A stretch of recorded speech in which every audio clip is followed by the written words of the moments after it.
Pour parvenir à une véritable intégration économique, le Mali et la Guinée projettent la construction commune d'un chemin de fer. Cette résolution est issue d'une séance de travail entre les deux parties le 6 août 2022, dont les questions ont porté sur la mise en place des comités de facilitation nationaux de transport.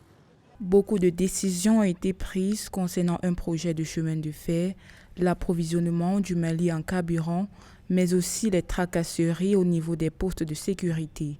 Ces décisions vont être relayées au niveau de nos organisations professionnelles pour que quand le trafic va être relancé comme il faut, il n'y ait pas de difficultés et la fluidité puisse être une réalité sur ce corridor.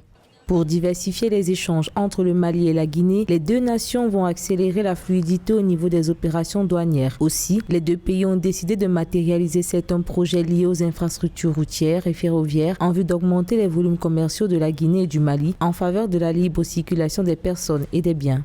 La construction d'un chemin de fer entre le Mali et la Guinée va être quelque chose de vraiment crucial et bénéfique pour les deux pays. Non seulement pour la Guinée, cela va permettre aussi de renforcer ses liens avec le Mali. Et pour le Mali, le fait de pouvoir disposer d'un transport ferroviaire va permettre non seulement d'acheminer les produits, mais aussi de pouvoir livrer un carburant. Donc je pense que l'idée aussi d'harmoniser la loi et surtout la sécurité au niveau des frontières va permettre de redynamiser les échanges entre les deux pays.